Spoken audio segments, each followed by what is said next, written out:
Mosby and Clark series, question 51. The parents of an infant who has had a surgical repair of a myelomeningocele express concerns about skin care and ask what they can do to avoid problems. The nurse should teach the parents that their infant examiner पूछना चाहता है question में कि parents है एक infant के जिसका surgical repair हुआ है माइलोमेनिंजोसिल न्यूरल ट्यूब डिफेक्ट, एक्सप्रेस कर रहे हैं concerns about the skin care, बच्चे की स्किन केयर के लिए कंसर्न्स को एक्सप्रेस कर रहे हैं नर्स से क्या क्या कर सकते हैं हम प्रॉब्लम्स को अवॉइड करने के लिए। तो ऐसे में नर्स क्या टीचिंग प्रोवाइड करेगी पेरेंट्स को। Option first, will require long term multi disciplinary follow up care. Second, should take prophylactic antibiotic therapy indefinitely. Third, must be kept dry by applying powder after each diaper change. Does not need anything more than routine cleansing and diaper changes. जल्दी से अपना answer सोचेंगे।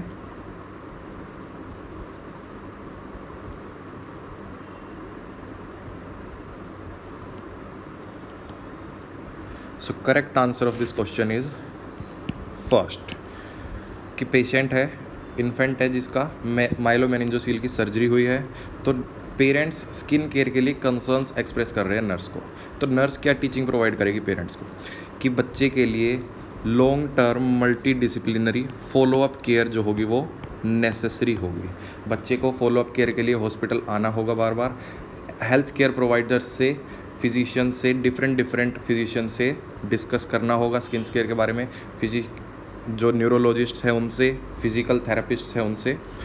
Option second में कह रहा है should take prophylactic antibiotic therapy indefinitely, कि infant को एंटीबायोटिक थेरेपी पे रखेंगे for a unspecific period of time.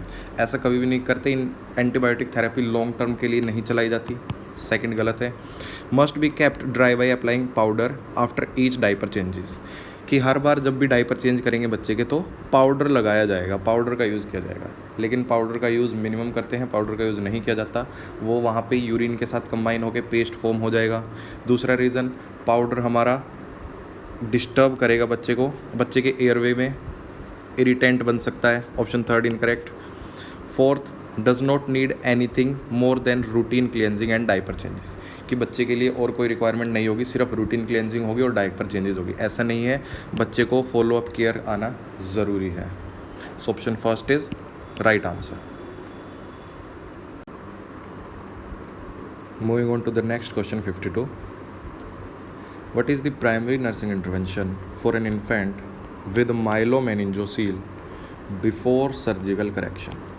कि उसके सर्जिकल करेक्शन से पहले, माइलोमेनिंजोसिल की सर्जरी से पहले क्या नर्स का प्राइमरी नर्सिंग इंटरवेंशन रहेगा। Option first, minimize the infection. Option second, prevent trauma to the sac. Option third, observe for increasing paralysis.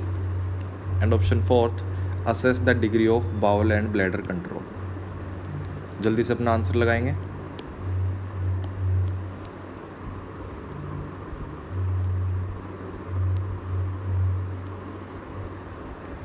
So the correct answer will be option second. Option first में बोला गया है minimise the infection, कि nursing का primary nursing intervention क्या रहेगा, infection को minimise करना। बिल्कुल इन्फेक्शन को मिनिमाइज करना नेसेसरी है।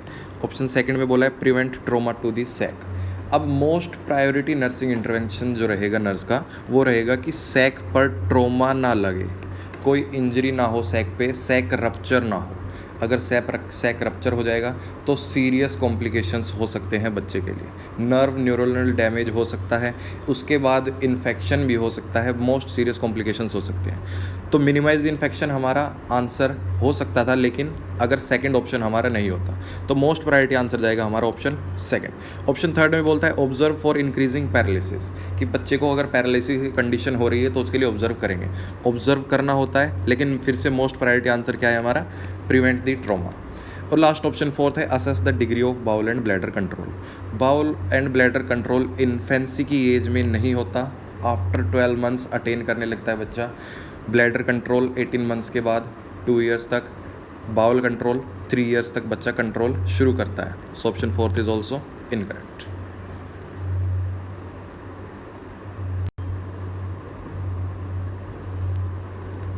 Moving on to the next question 53.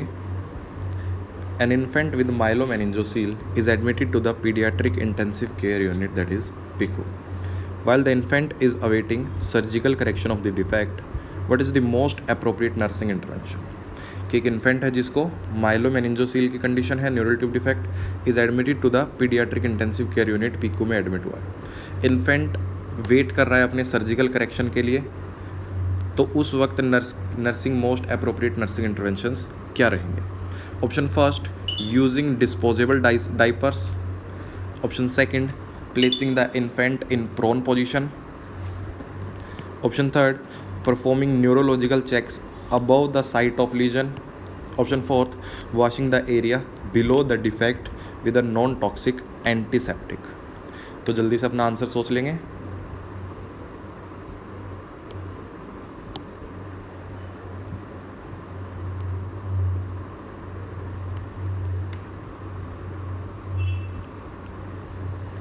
So the correct answer will be option second, placing the infant in the prone position. Neural tube defect myelomeningocele में हमें पता है इन्फेंट के बैक रीजन पर, lower lumbar region पर sac like area, sac like protrusion present होती है, जिसमें CSF and meninges and spinal nerves present होंगी। तो बच्चे की पोजीशन क्या रखी जाती है न्यूरल ट्यूब डिफेक्ट्स में? माइलोमेनिंजोसील की कंडीशन में प्रोन पोजीशन में बच्चे को रखते हैं। मोस्ट अप्रोप्रिएट पोजीशन क्या होगी? Prone position. So second option is our correct answer. First में बोला गया है usable of disposable diapers. Diapers use नहीं करेंगे माइलोमेनिंजोसील न्यूरल ट्यूब डिफेक्ट्स में। क्यों यूज़ नहीं करेंगे? डाइपर्स इरिटेट कर सकता है माइलोमेनिंजोसील को, इंजरी कर सकता है सैक पे अगर ज़्यादा ऊपर रखा जाए तो। ऑप्शन थर्ड में बोला है performing a neurological check above the site of lesion. Neurological check करेंगे लेकिन साइट ऑफ लीजन के बिलो करना होगा, उस जहाँ पे माइलोमेनिंजोसील है उसकी लोअर एक्सट्रीमिटीज़ की तरफ न्यूरोलॉजिकल एग्जामिनेशन करेंगे। सो ऑप्शन थर्ड और इनकरेक्ट। ऑप्शन फोर्थ है washing the area below the defect with a non toxic antiseptic. Option fourth में बोला है कि जो डिफेक्ट है उसके बिलो एरिया में, लोअर एक्सट्रीमिटीज़ में एंटीसेप्टिक, नॉन टॉक्सिक एंटीसेप्टिक से वॉश करेंगे। तो ऐसी कोई इंडिकेशन की रिक्वायरमेंट नहीं है। So option fourth is also incorrect.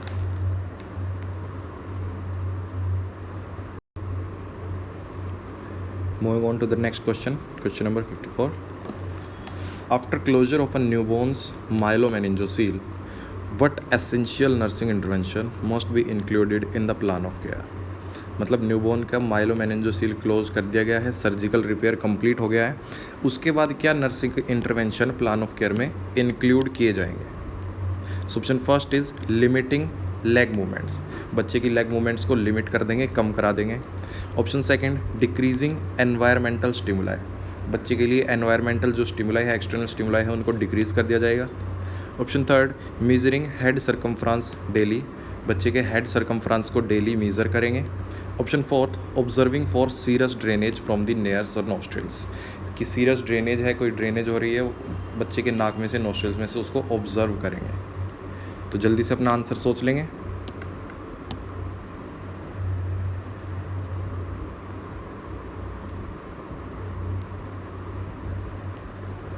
So correct answer will be option third, measuring the head circumference daily.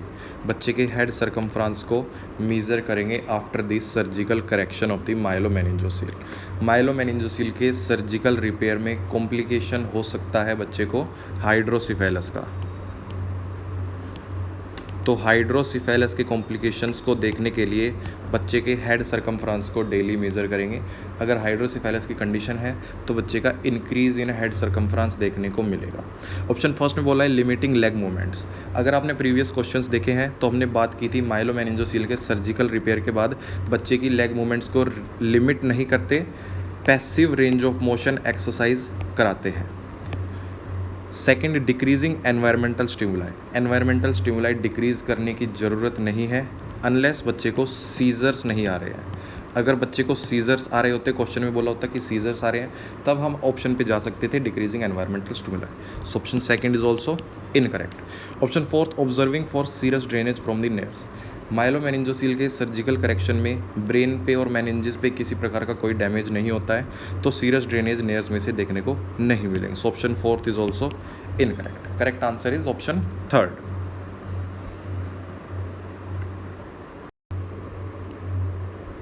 Moving to the last question 55. A nurse is caring for an infant with bacterial meningitis. The parent asks how their baby could have contracted the illness. What does the nurse consider as the most likely route of transmission to the central nervous system? कि एक infant को bacterial meningitis की condition है, inflammation of meninges due to bacterial cause. तो parents पूछती है nurse से कि कैसे बच्चे ने कॉन्टैक्ट किया है इलनेस को, क्या रूट ऑफ ट्रांसमिशन रहा होगा जो सेंट्रल नर्वस सिस्टम में इन्फेक्शन हुआ है। Option first is genito urinary, option second gastro intestinal, option third skin और mucous membrane, and last option fourth cranial apertures and sinuses. तो जल्दी से अपना आंसर सोच लेंगे।